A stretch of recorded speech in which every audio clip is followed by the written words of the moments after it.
नमस्कार आप सभी के लिए। ये 6 जून 2020 का एडिटोरियल है जो कि लिखा है हरीश खरे जी ने। Beyond the legal councils प्रेडिकेमेंट्स।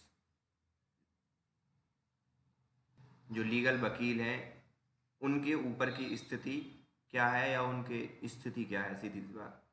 Rather unfairly, Solicitor General of India Tushar Mehta has been hauled over the coal for his recent performance, or outburst as legal correspondent chose to call it, when the Supreme Court had on May 26 decided to take suo motu note on migrants' pitiable plight in the wake of the nationwide lockdown।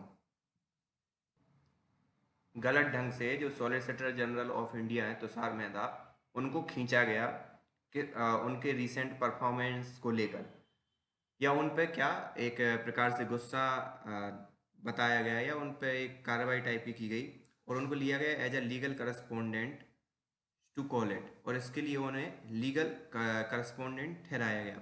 When Supreme Court had on May 26 decided to, जब Supreme Court ने suo motu मतलब खुद ही अपनी तरफ से जो दयनीय स्थिति है माइग्रेंट वर्कर्स की, जो नेशनल लॉकडाउन के नेशन वाइड लॉकडाउन के कारण हुई, उस चीज़ का जब संज्ञान लिया। तो सार Mehta is combative liar. He is not a jurist who need to summon gravitas or a scholarship. He is not a Fallinariman, nor he is a Soli Sorabji।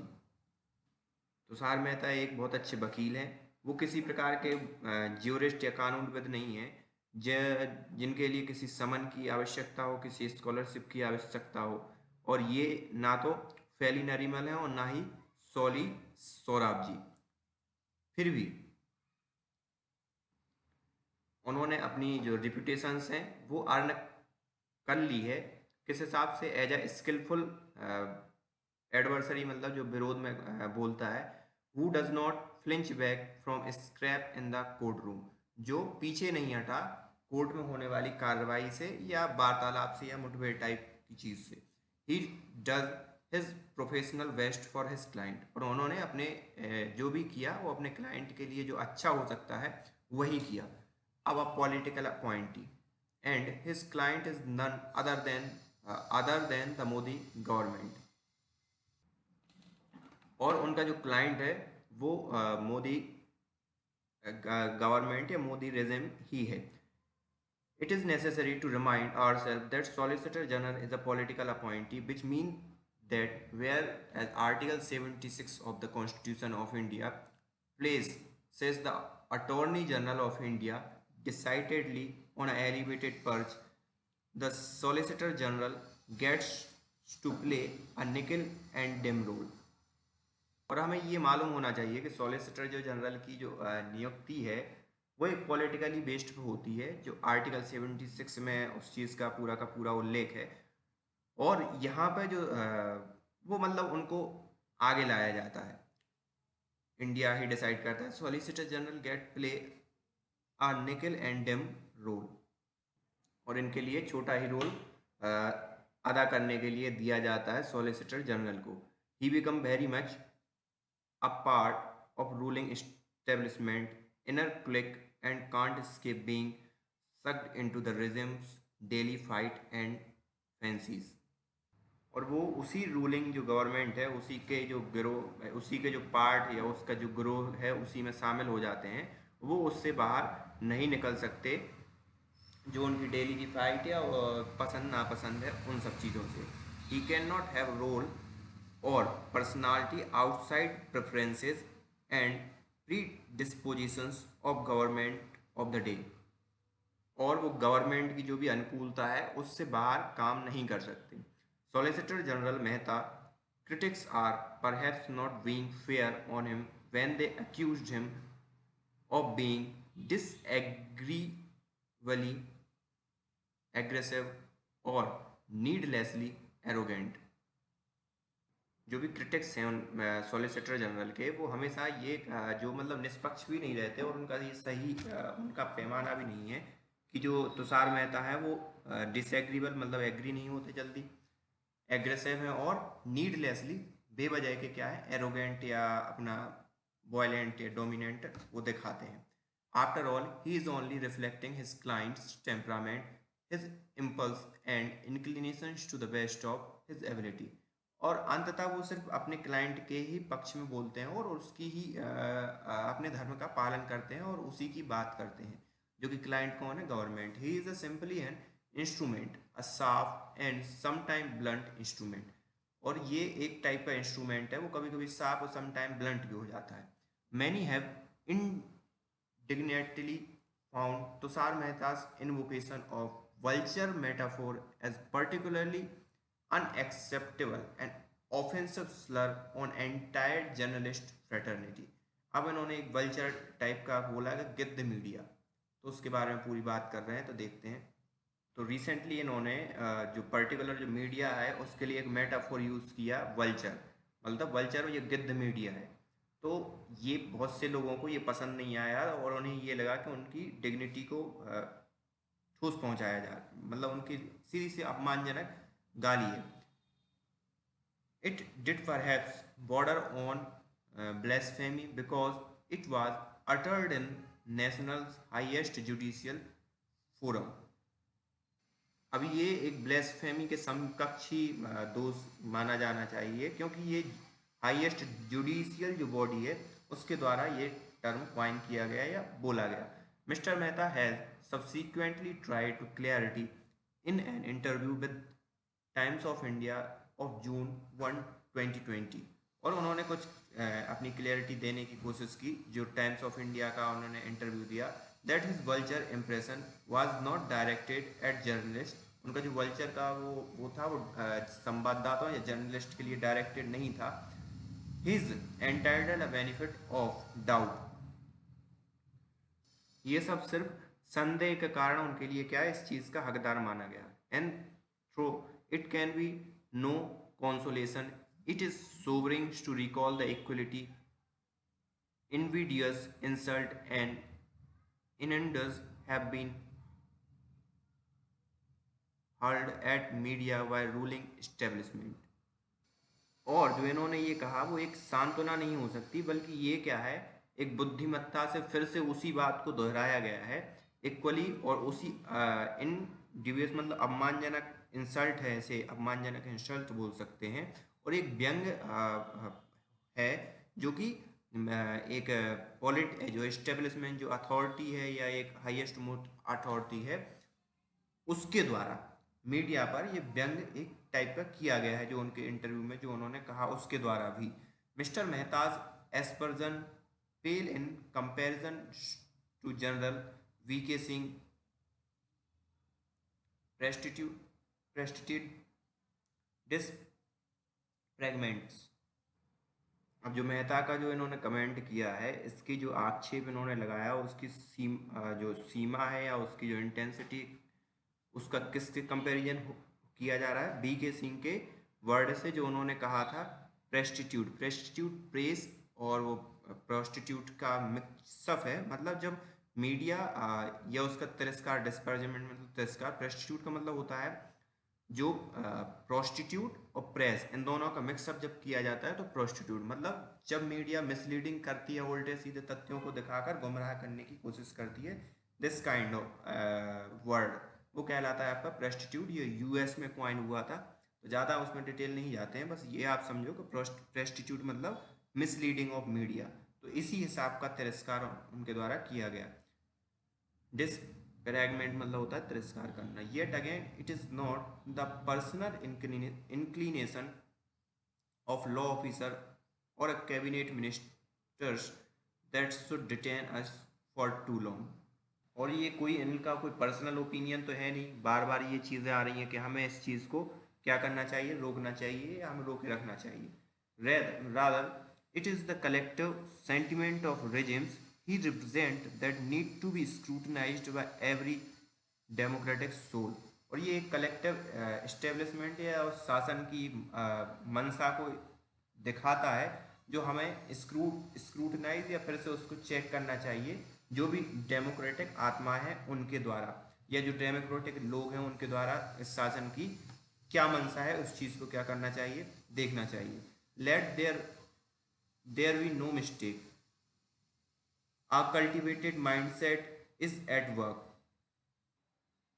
a cultivated mindset is work, it seek legitimacy for itself, for paraphernalia of an elective democracy, what uses the democratic mandate to chisel away at the core of democratic arrangement। यहाँ कोई गलती ना होने दे, क्योंकि ये एक संस्कारित mind set अब एक विधायिका लेने, खुद को विधायिका की तलाश कर रहा है। कहाँ से? जो एक इलेक्टिव बॉडी या जो संस्थाएं वो इस चीज़ को क्या कर दें, विधायिकी दे दें कि हाँ इस हिसाब के माइंड सेट को हम लीगलाइज्ड करते हैं। और किस चीज़ का यूज़ करके? डेमोक्रेटिक मैंडेट को यूज़ करके, मतलब डेमोक्रेटिक या लोकतांत्रिक जो जनादेश है उसका यूज़ करके ही इसको जो कोर ऑफ डेमोक्रेटिक अरेंजमेंट है उससे अलग करने की एक कोशिश है या जो भी है। It is simply loath to give answer और explanation of any kind to anyone.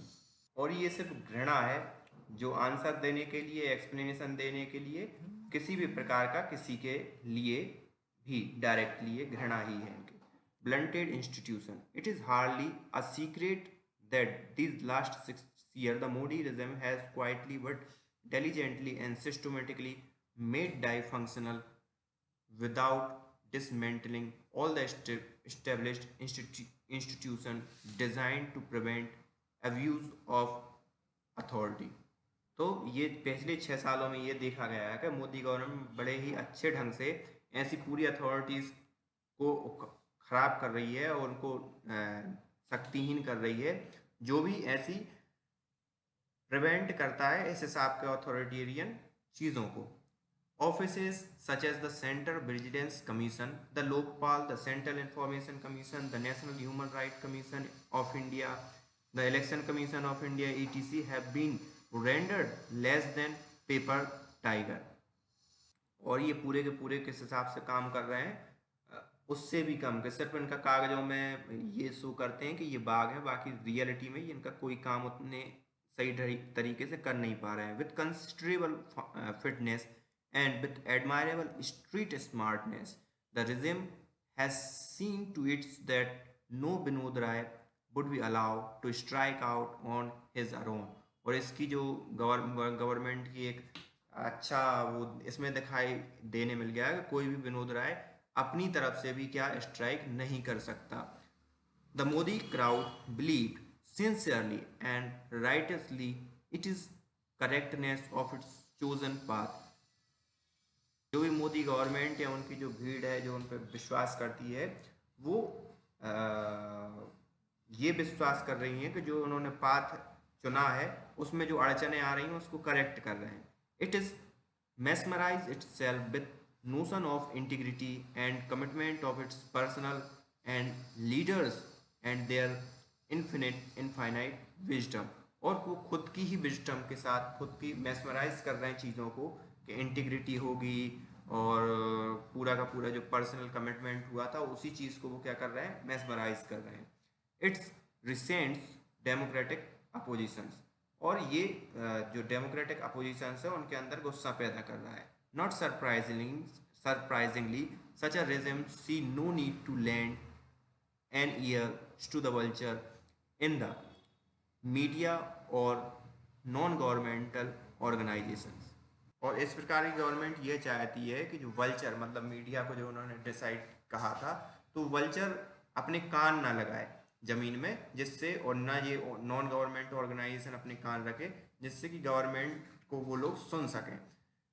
The migrant issue in its determined preference to strike continuously oppose of decisiveness and world leadership, the incumbent regime not only failed to anticipate the consequences its sudden, abrupt, and panically locked out decision, it is also refused to see the million of half-starved citizens struggling back to the safety and scrutiny of their village। अब जो पहले से जो determined थी चीज़ें कि भाई वो अपने जो ठोस नेतृत्व या उस पे कंटिन्यू स्ट्राइक करें, उन सब चीज़ों में जो इनकम्बेंट जो निर्भर शासन है वो ना केवल इस चीज़ में फेल हुआ कि जो एकदम से उसने लॉकडाउन लगा दिया था उसके अफेक्ट क्या पड़ेंगे, बल्कि it is also refuse to see million of half starved trickling back to safety security and their village. जो घर जा रहे थे माइग्रेंट, उन लोगों को भी सेफ्टली घर तक पहुंचा पाए, इस चीज़ की भी व्यवस्था नहीं कर पाया। It was perhaps with a clear conscience that the Solicitor General could tell the top court that government had the migrant issue well under its competent hand। और शायद सॉलिसिटर जनरल ये कह सकें या उनके पास इतना विवेक हो कि वो कोर्ट से ये कह सकें कि जो माइग्रेंट का इशू है वो गवर्नमेंट के हाथों में बहुत अच्छी तरीके से है, और वो उसको बहुत कॉम्पिटेंटली या वो उस चीज़ को करने में बहुत ही सक्षम है। Here is, here is a law officer who had secured from the apex court a kind of carte blanche for his client to carry on with its confused nostrums। यहाँ पे एक लॉ ऑफिसर है जो अपनी जो client को वो court से बचा चुका है, सुप्रीम कोर्ट की से उसको पूरी स्वतंत्रता दे दी है, और उसे ये अब पथ प्रदर्शित करवा दिया है कि वो अपने कंफ्यूज्ड लोगों के साथ या कंफ्यूज्ड अधिकारियों के साथ जो कुछ कर रहा है वो उससे कैरी कर सकता है। Perhaps the court had felt that given enormity of COVID-19 challenge, the government was entitled to make its mistake and blunder as also to its insensitivity and cynicism। Court भी ये जहाँ तक उसे फील हो गया था या हो चुका था कि जो उसने जो महापाप किया कोविड-19 चैलेंजेस को लेकर, या जो गवर्नमेंट को छूट दे रखी है, the government was entitled to make its mistake, वो उसके लिए वो हो गई है कि वो अपनी गलतियां करे और ब्लंडर फैलाए, एनसेंस खुद की इनसेंसिटिविटी और साथ ही साथ कुटिलता के साथ। Thank to pursue argument from solicitor general, the honorable judges probably felt that it was not their business to take note of immense hardship inflicted on million of our own citizens। धन्यवाद है जो solicitor general के arguments का कि उन्होंने ऐसे argument दिए कि शायद जो ऑनरेबल जज हैं उन्होंने ये फील किया हो कि ये उनका मैटर नहीं है कि वो उन सब मिलियंस ऑफ लाइफ जो खुद के ही नागरिक हैं उनके बारे में बोले। Mister Mehta had secure for his client a free hand to carry on with his its hit and trial experiment. और मिस्टर मेहता जो हैं उन्होंने अपने क्लाइंट को सिक्योर कर चुके थे और उनको एक आज़ादी दे दी थी कि आप हिट एंड ट्रायल मेथड या यूज़ करो और जो गलत सही हो उसके द्वारा आप इस चीज़ को चैलेंज कर सको।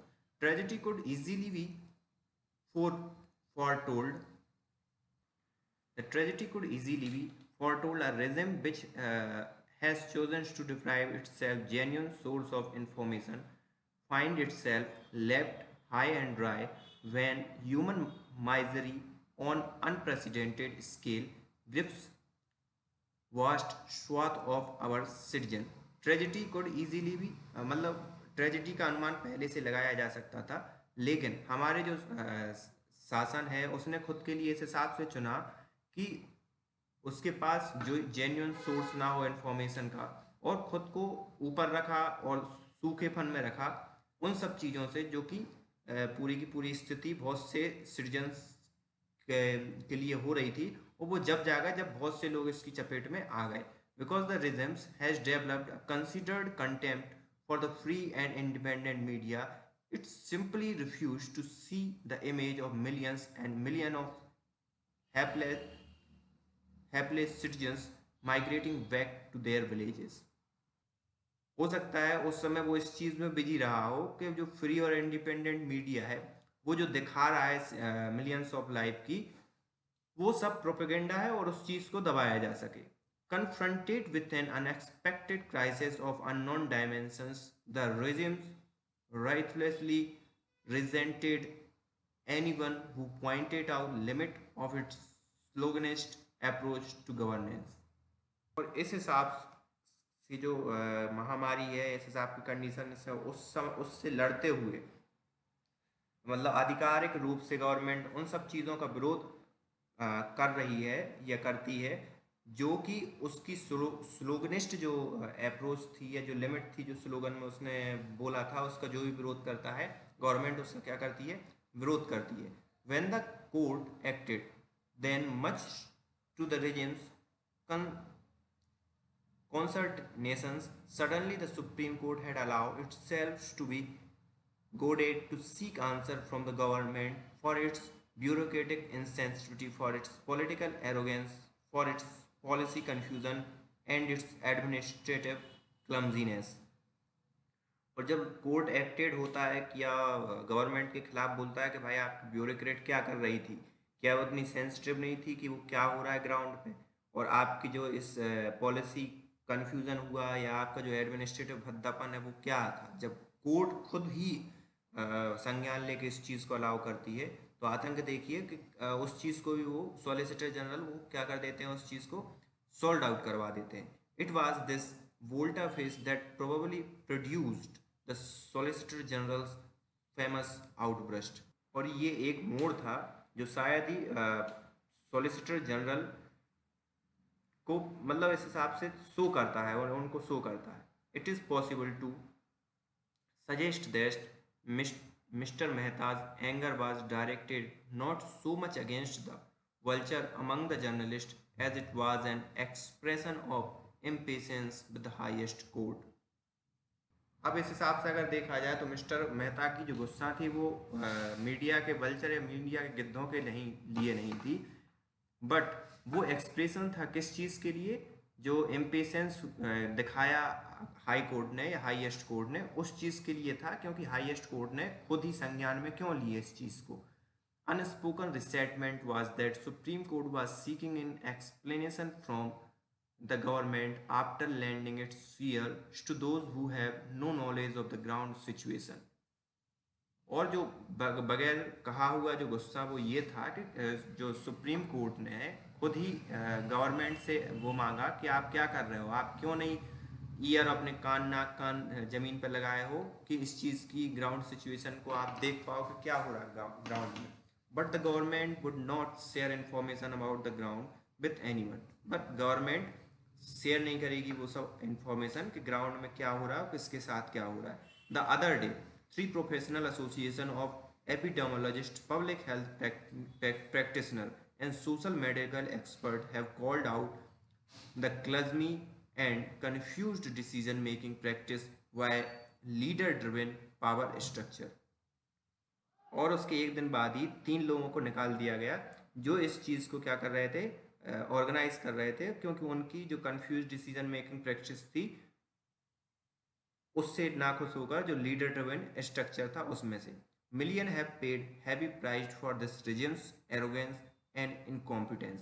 और बहुत से लोगों ने इस चीज़ का मूल्य अदा किया है, इस एरोगेंस मतलब घमंड और इनके अक्षमता का. येट अभी तक the government would not countenance any discussion on of its mistake and misstep. और अभी तक भी गवर्नमेंट उस सब के बारे में डिस्कशन नहीं कर रही है कि उसकी क्या गलतियां थी और क्या उसने क्या किया. Over the year the regimes has used a heavy handled approach to put its critics in their place. और कुछ सालों से मतलब वो अपने क्रिटिक्स को क्या जहां उनका प्लेस है वहां बड़े हाथों से उनको क्या कर रही है, दबा रही है, सीधी सी बात. It has vowed to bear overwhelming resource, power, prestige and skill to fix its critic, however small or scattered. और ये पूरा का पूरा पूरे के ओवरवेलमिंग रिसोर्स उसके पास है, स्किल है कि क्रिटिक्स को फिक्स कर पाए, चाहे वो स्मॉल हो चाहे छोटे कहीं बटा हुआ हो. Neither Sudha Bhardwaj nor Gautam Navlakha nor the Pinjra Tod activist north east Delhi will be allowed to mobilize distance and disagreement against the regimes. और मतलब ये किसी को अलाउ नहीं किया जा रहा कि वो गवर्नमेंट के प्रति अपनी असहमति जता सके। It is this groupthink of intolerance and impatience that was on display in the Supreme Court on May 26।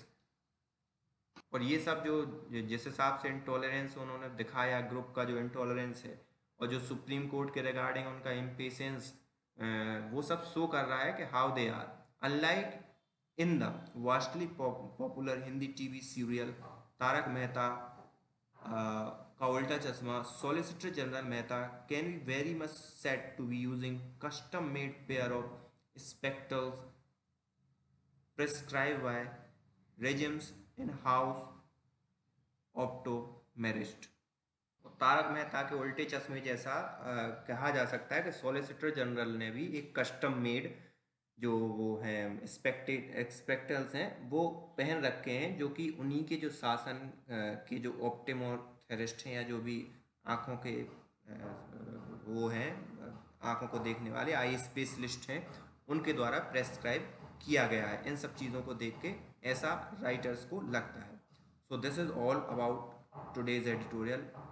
So thank you for today. और अगर आपने सब्सक्राइब ना किया हो तो please do subscribe the channel and minimum share minimum 10%। Thank you for today.